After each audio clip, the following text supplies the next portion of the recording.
We're gathered here together tonight to honor the life of Norm Fruchter, who is a neighbor, friend, colleague, father, husband of many of us here in this space. Norm was an incredible individual, somebody whose life spanned decades of educational justice work. He was a member of CORE, the Congress of Racial Equity. He was a member of the Students for Democratic Society. He was a founding member and director at NYU. Um,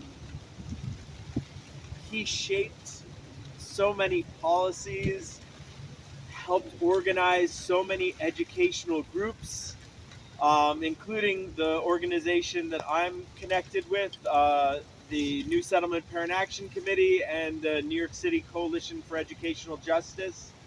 And also, we're here gathered today because Norm's family and Norm's son have experienced one of the worst tragedies that any family could experience in New York City, and that is they've lost both their parents to irresponsible drivers and car crashes. And this is something that unfortunately is not an unknown situation in this city. So we're here to share our thoughts and our memories of Norm, but we're also here today joined with our local electeds, our state and city officials to call for safer streets and safer spaces for our families, for our children, for our elders. So without further ado, I would like to pass the mic over to Lev, Norm's son.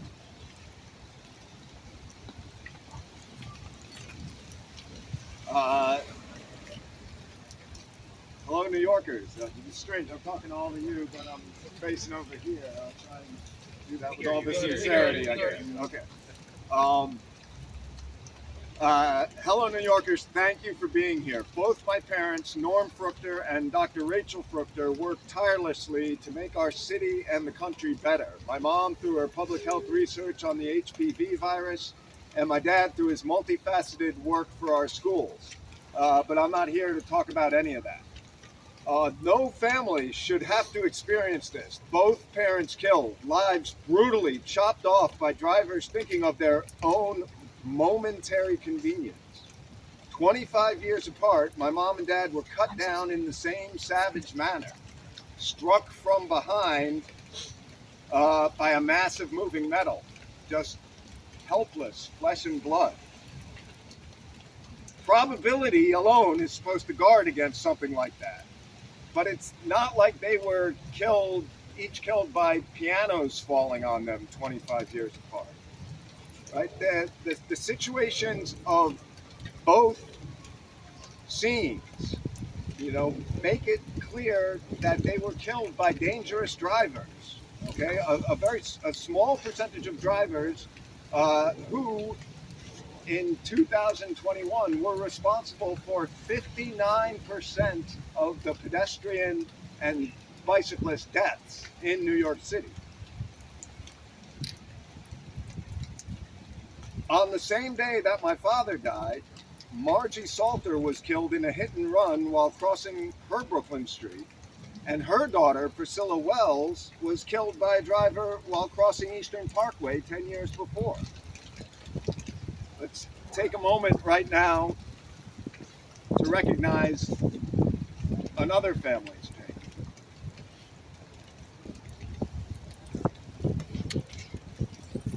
There's nothing improbable about any automotive killings in New York City. The perpetrators are all out there right now, They're driving in that homicidally self-centered way that kills pedestrians and cyclists. We know who they are. We could get them off the streets. And what would be the downside? Anyone not hostile to facts understands that the future of our city does not involve private motor vehicles.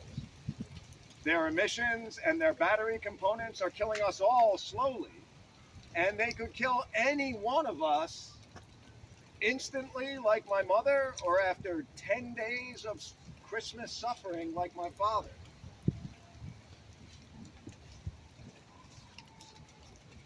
Ultimately, every one of us should be so lucky to bury our parents, however they die. That's the natural order of things. But there are people here who have lost children to the same killers.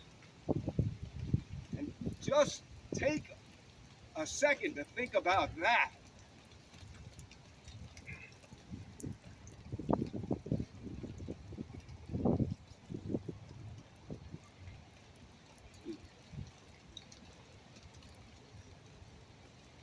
So we need change. We need change on this planet. We need it badly in this country, and we need it in New York City.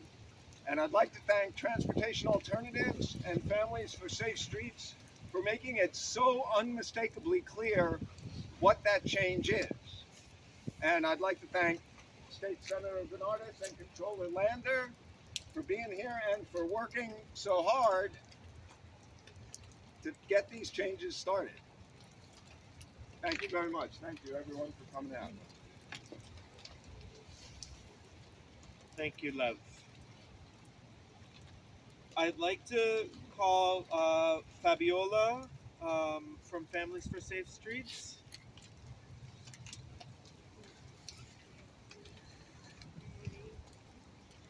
I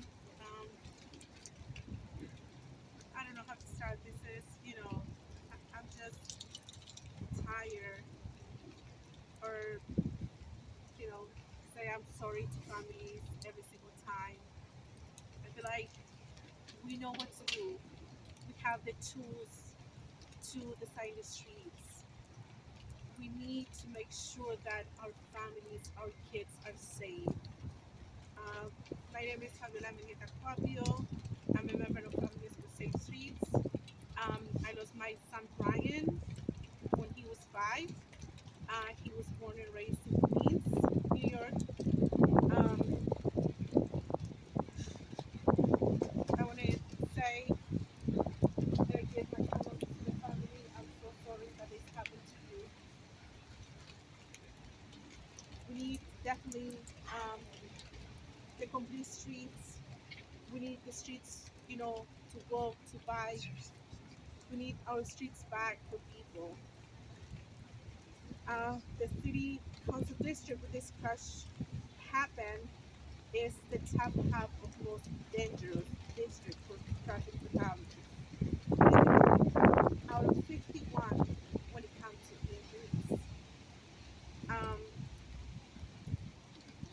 Last year, the city failed to meet its legal mandate for building protect bike lanes and bus lanes. At the city level, I think we need the administration and DOT to do more and to do fast to complete the projects. And in Albany, we have the complete street maintenance bill. This bill will definitely change the street law. It passed in the state senate in 2022, and it must get through Albany in the assembly, and we need to pass this to law in 2023. And we need all of you, all of New Yorkers. We are tired. We can't even walk in the streets with our kids. Right now, the 2011 Police Act only applies to state roads that are being constructed and reconstructed or rehabilitated, which means it can be applied only to a small number of projects. And the complete street ordinance bill will lower the current size peephole for clients going forward. So please, if you out there driving, drive like your kid is out there, like your mom is out there, like your grandparent out there. And I just want to say thank you to the city or council member Justin Brennan for being here. I want to thank our leader who is with Families for Safe Streets always, and at the Coalition Alternatives, State Senator Andrew Bernardes, and also another ally, Brad Lander, for being here.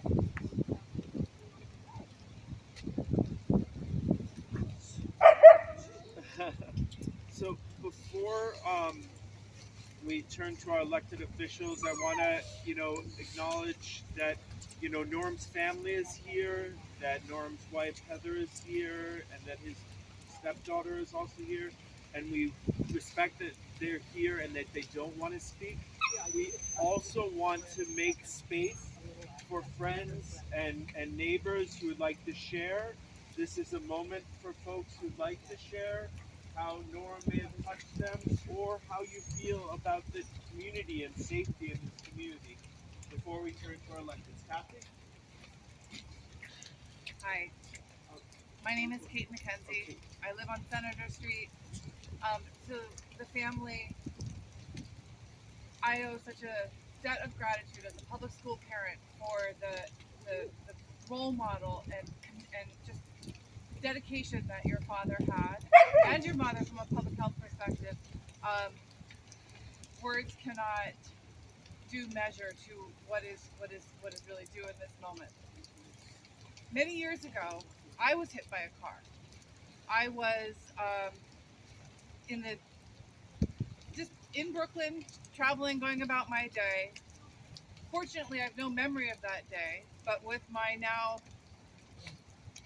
soon to be replaced new hip at the moment, a shattered femur, and a chest tube, I had no idea what the realities of bicycling on the streets of New York would mean. Very fortunate to have had the medical coverage and ability to provide for that. But imagine my terror, frankly, when 2 years ago, on the corner of Colonial and Senator Street, a neighbor comes running to my door to say that my son, Callum, right here, was hit by a car while on his bicycle.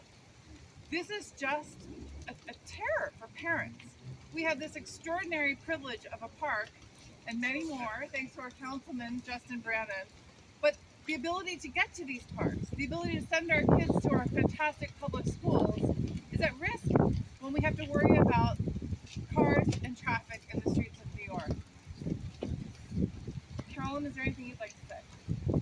We just need safer streets for our children and as parents to be able to take advantage of the public spaces that we have. For neighbors who are active and for being here in support of family and our neighbors. This is about a community, and with safer streets we can be even stronger communities. Thank you.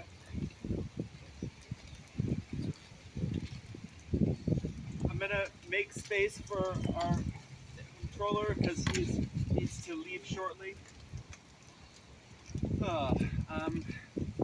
I've been at more vigils for people who were killed by traffic violence than I can count. But most of the times, though I have deep compassion for the families and their grief, they're not people that I knew, certainly not people that I've known deeply and for a long time. But Lev and Heather and Lev's daughter, Norm's granddaughter Zoe, and my son Marek went to pre-K and grew up and went to elementary school together. So this is a family whose beauty and fight and smarts and humor and contribution and love I have seen up close and personally, and I really have deep love and admiration for Norm's life, and I am so angry about the way that he was taken. Though we'll find other times to celebrate his contributions because that needs more time and space than we can have in the rain. And I do want to make clear, Norm's life, we're gonna celebrate it and honor those contributions. But I would just say, as someone whose kid went to both kids went to District 15 from pre-K to all the way up.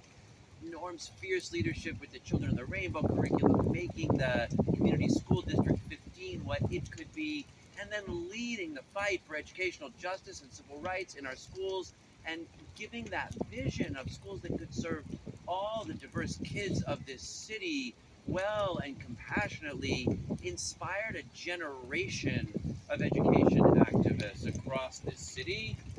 And I just feel like a personal debt of gratitude as a parent and as someone who thinks of him as a mentor, a very personal, just love and admiration. And having that stolen is just heartbreaking. Um, but to have to stand one more time here, and then with a family with Lev, who loses both his parents to traffic violence, we just have to do more. We just had this death of a 37-year-old mom in Park Slope, killed while she was riding her bike by a truck. And in that case, we had lost a 1-year-old and a 4-year-old and their mom just about 5 years ago. I fought like hell to get the bike lane extended and make 9th Street safe, and then just beyond where we were able to get it extended to, another mom lost. It's just too much. So, but I guess I do want to leave with this little bit of hopefulness, because as brutal as Rachel's loss was at a much younger age, it inspired a movement to get cars out of Prospect Park. And as a result of the organizing, cars are out of Prospect Park. And you know what? We never needed them there. It is so much a safer and more beautiful place because they are gone. I think it's reasonable to believe that no more pedestrians or cyclists will ever be killed in Prospect Park because of the advocacy and the organizing that many of people in this crowd did in Rachel's memory. And I believe that in the same way, this community, heartbroken by Norm's loss, but organized by so many of the groups that are here, by Families for Safe Streets and TA, will fight in the same way to make sure that legislation passes in Albany. And I gotta say, being with State Senator Bernardus and with Councilmember Justin Brannon, who are amazing champions, makes me hopeful that out of this grief, as rotten as it is, we will see genuine progress and save lives. Thank you all for being out here in the rain to celebrate Norm's life, to express our agony at his loss, and to commit to that fight to make our streets safer so we don't have to do that again. Thank you.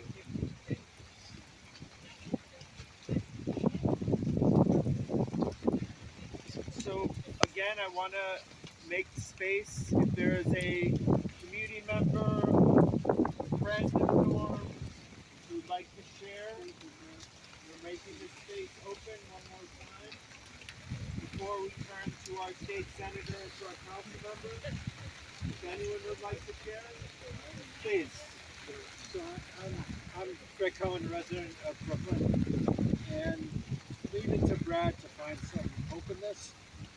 I first met Norm as a parent organizing in District 15 because I wanted my child to go to diverse schools that reflected equity, and I admired the way he worked from the grassroots to create what became the New Vision schools and demonstrate that alternatives could be created through parents and community groups.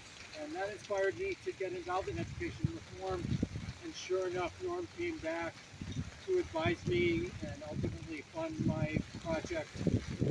I haven't seen him in 20 years, but I'm here today partly because I'm a 40-year TA member, and I'm the one who's always on the bike going past you. And I recently became a first-time grandparent, and my hope is, I know that child will go to District 15 schools, and my hope is she'll be safe as a bike rider as she grows up too. So I just came to express that hope and sense of solidarity with Norm's incredible work, and express my sympathy to his family. So as the rain is picking up, I think unless there's anyone who else wants to speak, I think we'll turn it over to either our street senator or the council member. I don't want to. Good evening, everyone. I'm State Senator Andrew Janardis, and I'm here with a heavy heart because for a couple of reasons. Yet again, we find ourselves gathered at a site where someone was taken from us because of traffic violence. Um, and that in of itself is just a terrible reason to be here. My heart's also heavy because I knew Norm, not that well, but I knew his work. I was introduced to him by a dear friend of mine, and I admired the work he did for civil rights and education. Um, and on that basis alone, my heart is heavy. I have a heavy heart because I live 2 blocks from here. This is the playground where my wife and I bring our 2-year-old son to play every day when it's not raining. We walk these streets every single day. We know that so many of our streets are unsafe, and we put our life in our hands every time we try to cross the street. Every time we try to come to a park to recreate and have fun, and give our son a chance to go on a swing or go down a slide. My heart's heavy because my own family has been affected by traffic violence. My grandmother lost her 12-year-old daughter to a traffic crash way before I was even a thought. But the pain of her loss still sits with our family to this day.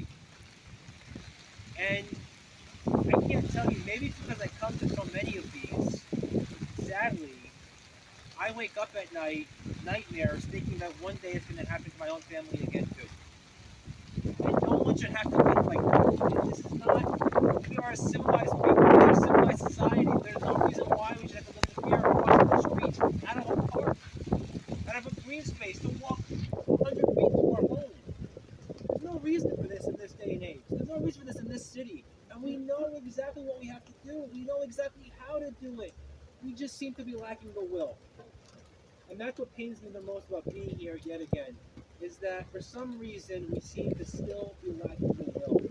We know that we have to crack down on recidivist drivers who are contributing the greatest number of injuries and fatalities in traffic crashes.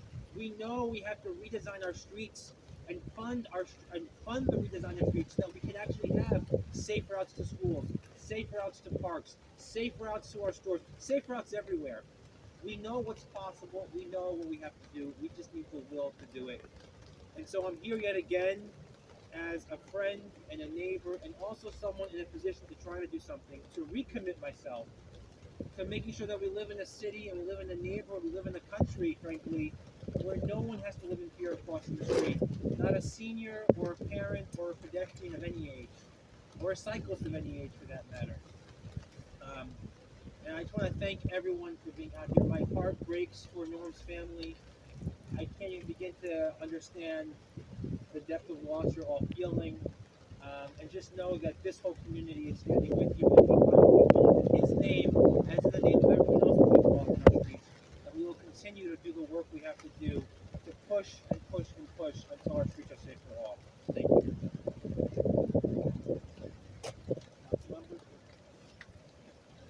Thank you. Over the past 10 years, I've lost count of the amount of speed bumps and stop signs and traffic lights and traffic calming that we've tried to do in this neighborhood. Some of it successful, some of it not successful. I think a lot about personal responsibility that also goes with driving a car. It's something that unfortunately we can't legislate. The responsibility of getting behind a wheel of your car and thinking about there are things more important than getting from point A to point B as fast as possible. Um, this street behind us, we fought for a long time to get speed bumps on. A long time. But since I was a staffer for my predecessor, we finally got it done when I was elected. It still didn't work here because of a lack of a personal responsibility. So I think that's important too. And as someone who has gotten my share of tickets, it's made me a better driver. So I think there's a lot to be said for that as well. Think about that there are things that you're not the only person on the planet. And to think about other people more vulnerable than you, which is everybody when you're behind the wheel of a car, certainly pedestrians. Um, and to fight for the city, for DOT to listen to their neighbors.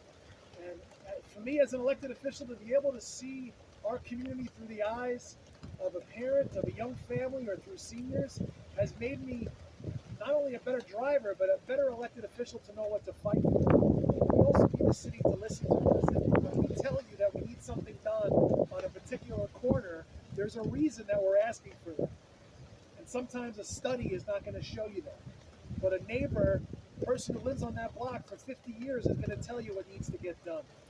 This is not how Norm's life was supposed to end. But we're going to do everything to honor his memory and to make sure that this never happens again. And I think that's what we can promise you tonight. Thank you. So I just want to say, as we wrap up tonight, this is my daughter, this is her partner, and this is a family, and this is a community process. You know, my daughter is 21.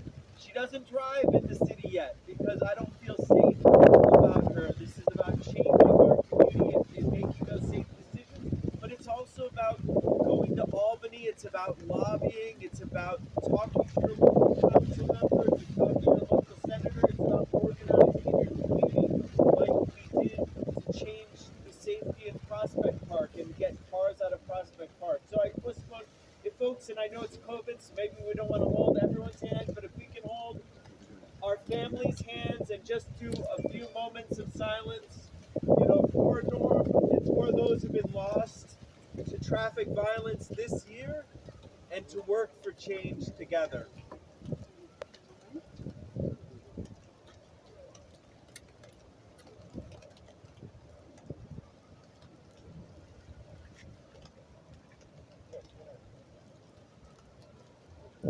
Thank you. And again, our hearts go out to Lev, to Heather, to everyone. Norm was a mentor to me and was a mentor to so many. And let us celebrate Norm's life also, and let's make change so this never happens again. Thank you so much. Thank you, everyone. Thank you, everybody, for coming.